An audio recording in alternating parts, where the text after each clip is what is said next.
Can you go 24 hours without your phone? You laugh. But when the screen finally goes dark, it feels less like freedom, more like standing in a room that's too quiet to bear. The first hour without my phone felt less like freedom, more like drowning in air. My hand twitched toward a glow that wasn't there. My thumb, trained by years of habit, scrolled an invisible feed in the air searching for ghosts.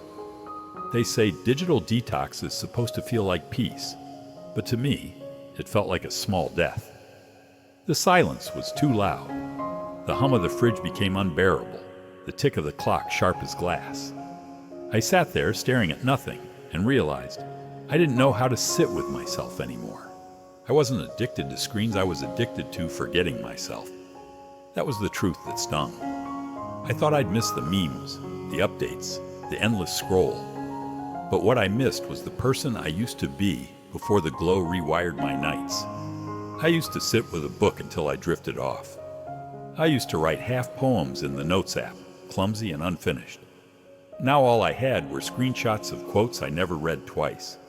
I told myself I was still a writer, but maybe I was just a collector of someone else's thoughts. There was a coffee mug on the table, cold again, third time today. It wasn't coffee anymore, just brown water, the perfect mirror of me, bitter, unfinished, left behind. I stared at the rim, thinking how many cups I've abandoned in silence while scrolling into someone else's life.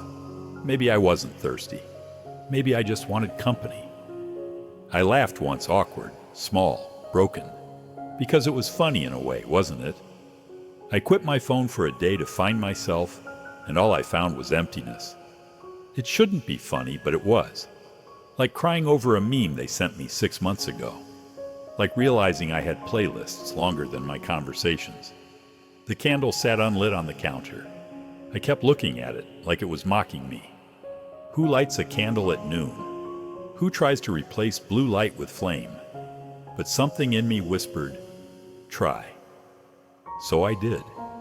I struck the match, and for the first time all day, the silence softened. The flicker filled the room in ways the screen never did. Fragile, trembling, real. It reminded me of breath, my own. Still, I couldn't stop checking pocket after pocket, like the phone might magically appear, like it might apologize for leaving me.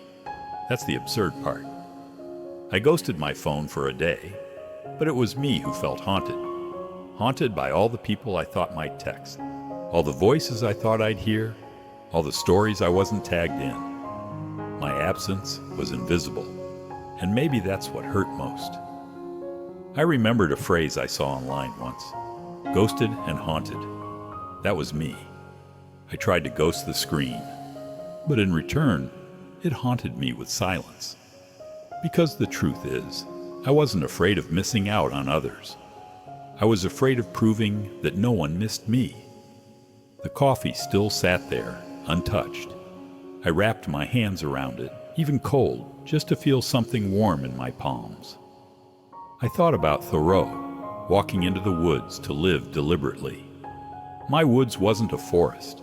It was this chair, this candle, this cold mug. Could I live deliberately here?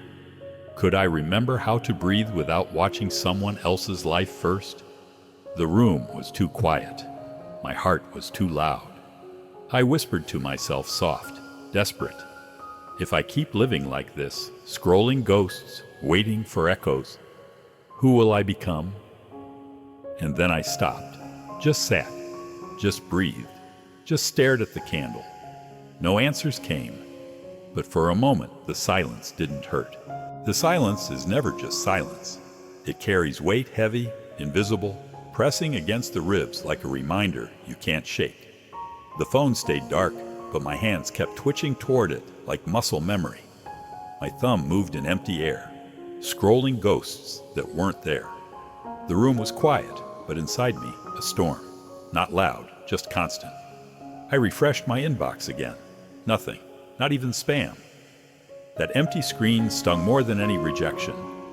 At least rejection means someone saw you. This was nothingness. I laughed at myself bitterly.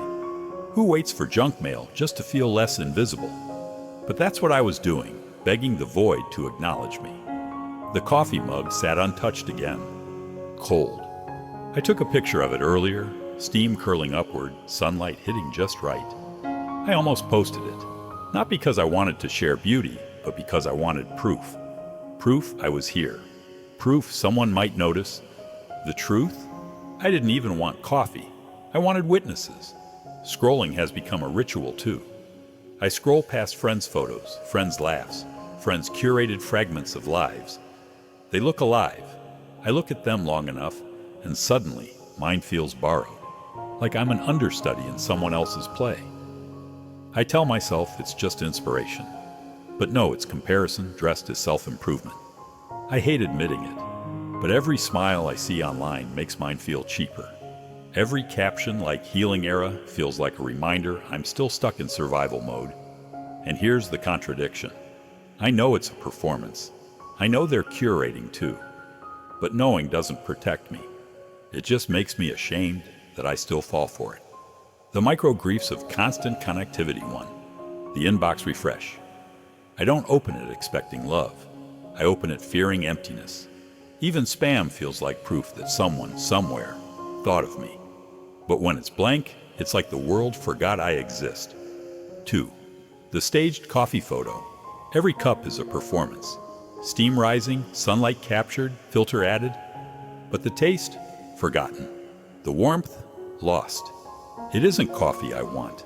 It's witnesses to my existence. 3. The endless scroll. I scroll past their vacations, their inside jokes, their kitchen dances. Each image says, they're living. Each swipe says, you're not. It's not FOMO. It's self-erasure.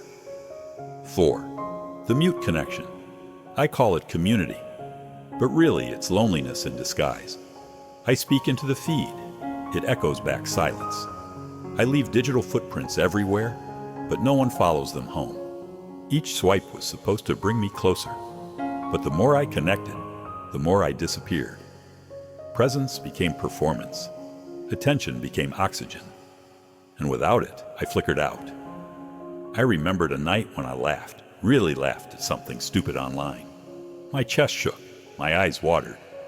For a second, it felt like joy. Then I looked around. Empty room, empty chair, empty silence. And suddenly, that laugh felt like the saddest sound I'd ever made. A joy with no witness. A memory that died the moment it was born. That's the thing about digital loneliness. It's not silence. It's noise that refuses to know your name. It's ghosting yourself while pretending you're connected. It's muting your own presence until even you forget you were here. I thought about blocking my own memories, the way I soft block people when they hurt me. Hide them, pretend they're gone. But memories don't work like accounts. You can't mute the smell of coffee. You can't block the echo of laughter in an empty room. They stay, rent-free, haunting you in the quiet. Sometimes I wonder if I've been quietly quitting my own life. Not leaving all at once, just fading, shrinking, hoping someone would notice the absence before it was too late. But they don't, and maybe they can't. Maybe the truth is people can't notice what you've hidden too well.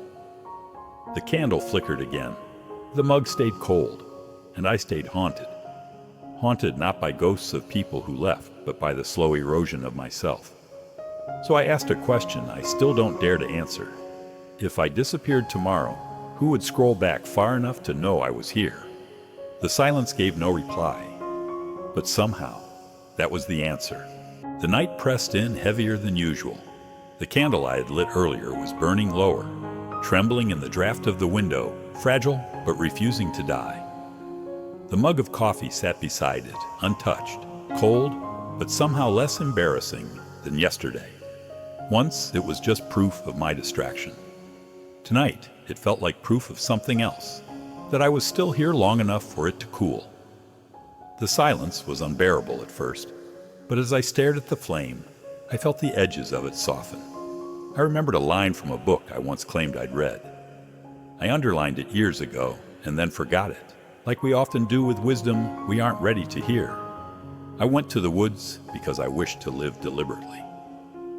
Thoreau's words slipped back into me like a ghost I had accidentally summoned. They didn't sound lofty or poetic this time. They sounded like survival. Maybe I didn't need the woods. Maybe I didn't need grand escapes or life-altering retreats. Maybe I just needed to be unreachable long enough to hear the sound of my own breath again. The thought scared me more than it comforted me.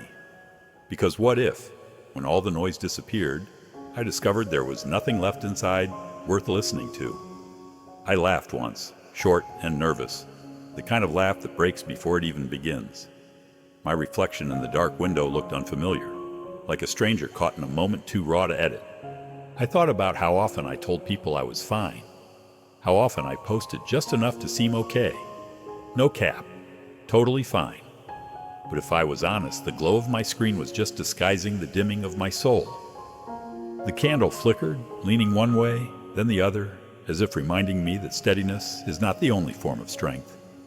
You can tremble and still shine. And maybe that was the first shift, seeing myself not as broken for shaking, but alive because I hadn't gone out. I whispered it out loud, almost by accident. Maybe healing isn't about strength. Maybe it's about stillness. Maybe it's about staying long enough to notice I'm still breathing. The words startled me. I didn't mean to say them, but once they left my lips, I couldn't take them back. The silence held them, like an echo that didn't need repeating. I closed my eyes and listened to the sound of my own chest rising and falling. When had I stopped noticing this? When had breathing become background noise? There was no audience here.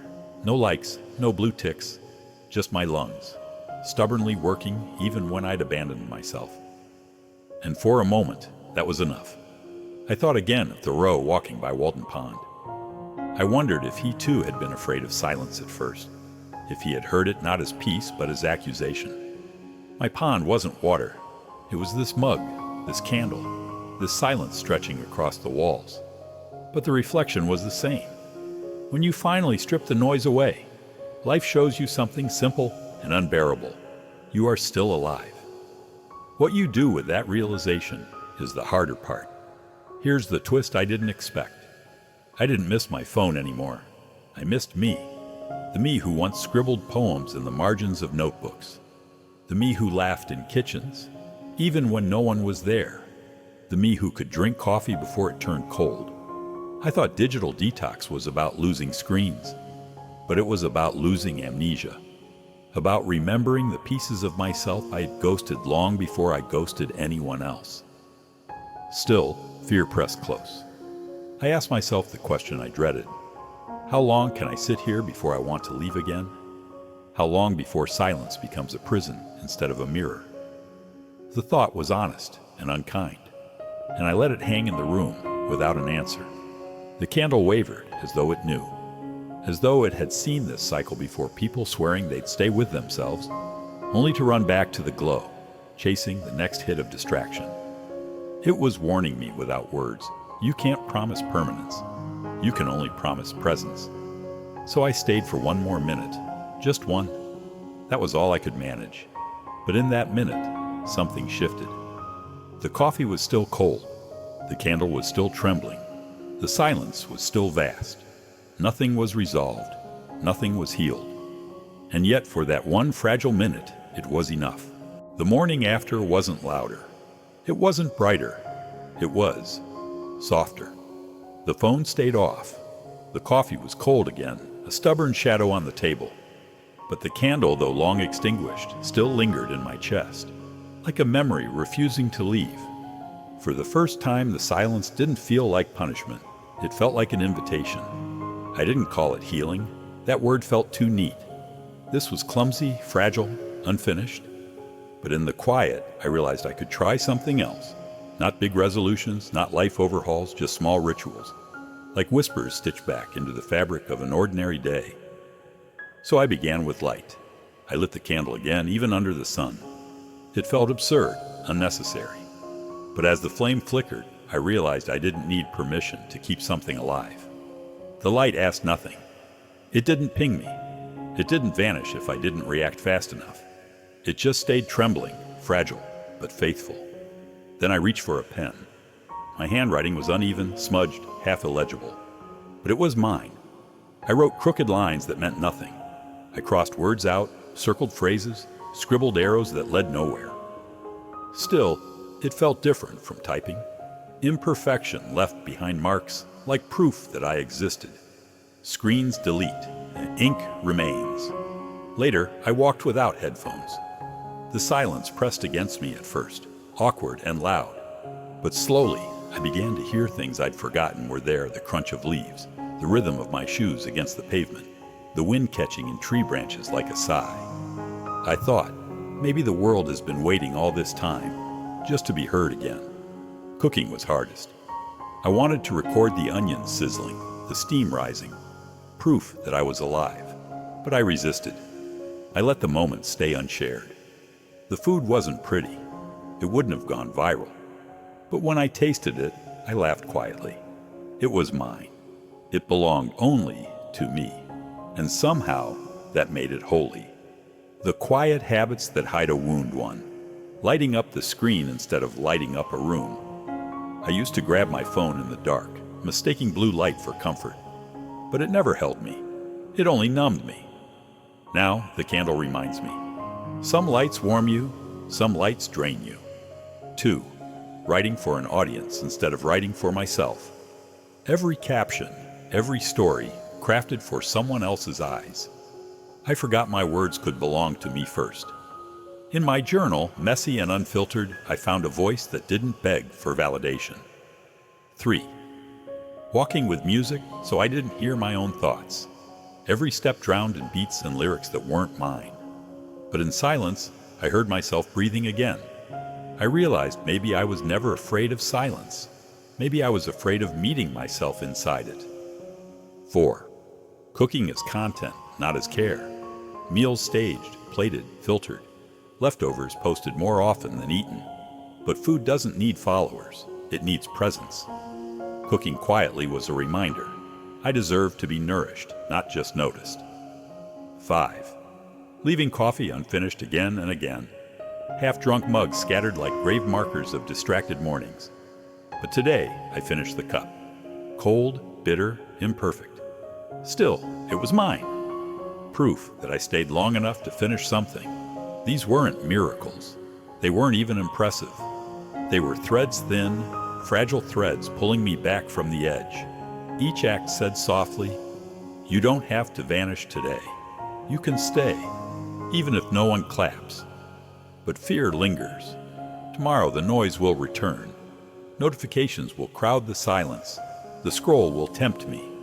And I know myself I might give in. That's what terrifies me. That this fragile return won't last.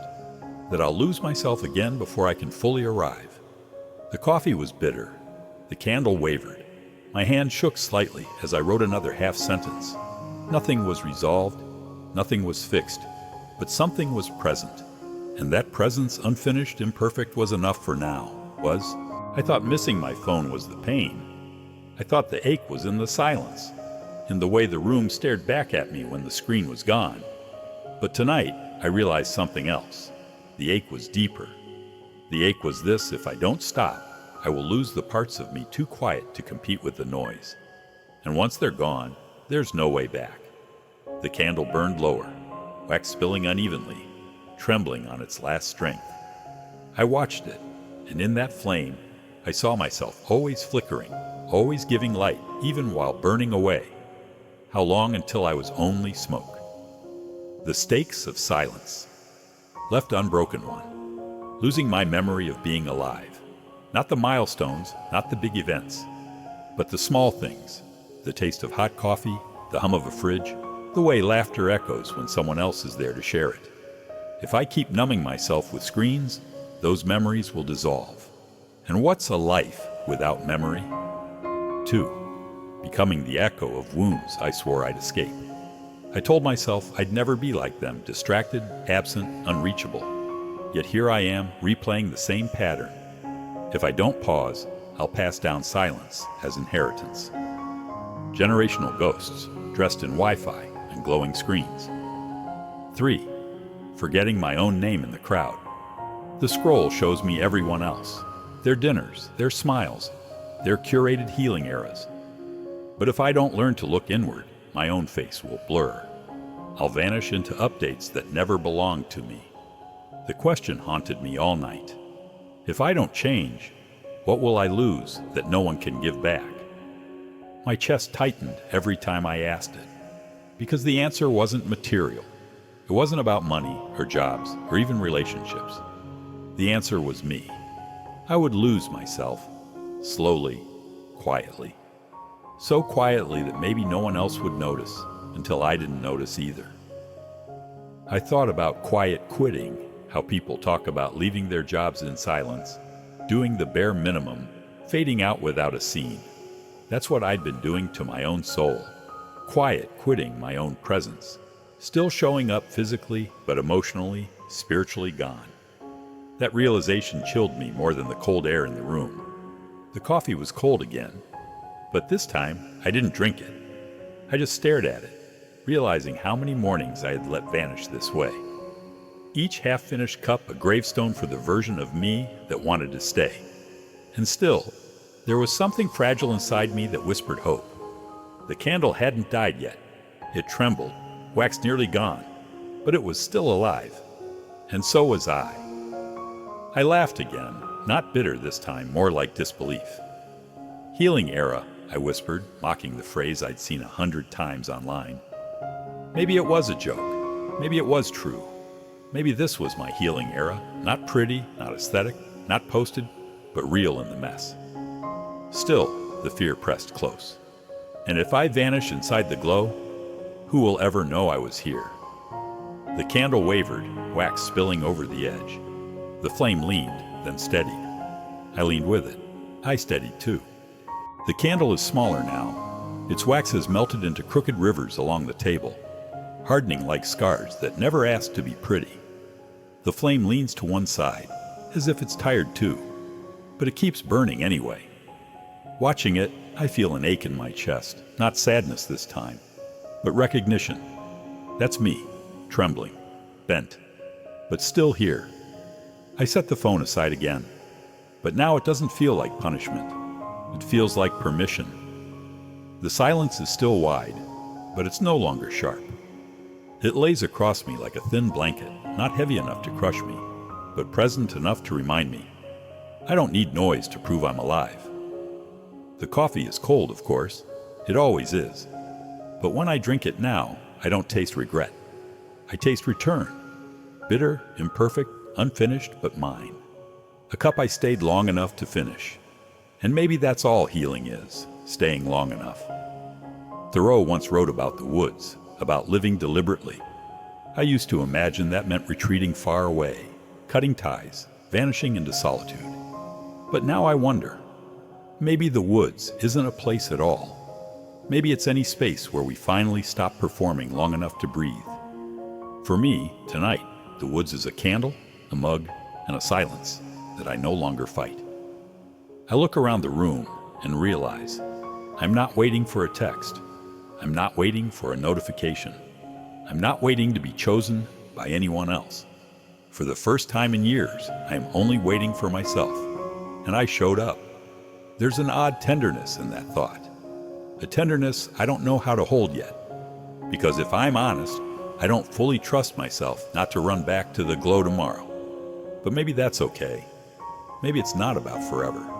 Maybe it's just about tonight. Just one flame. Just one breath. The candle bends lower, its wax collapsing into itself. I bow my head with it, not in defeat, but in surrender. A soft surrender to grace, to presence, to the truth that maybe I don't need to fix everything right now. Maybe it's enough to notice I am still breathing. And then the question returns, the one that's haunted me for nights. If I don't change, what will I lose that no one can give back? The answer doesn't arrive in words this time. It arrives in the room itself, in the warmth of the flicker, in the bitterness of the coffee, in the silence that no longer feels empty. I would lose this. I would lose the fragile proof that even in the smallest moments, I belonged here. So I whisper it out loud, more for me than anyone else. Tomorrow the world will call again. But tonight I am still here. The flame trembles once, steadies, and stays. If you're still here with me, maybe it's because you've been carrying the same silence. Maybe you too have unfinished cups, unopened journals, laughter that echoes too sadly in an empty room. If so, I want you to try something. Not tomorrow, not forever, just tonight. Turn off the glow for 2 minutes. Light something, a candle, a lamp, even the quiet of your own breath. Sit with it. Don't scroll, don't plan, just stay. And when the silence starts to feel unbearable, notice that you're still here. That's enough.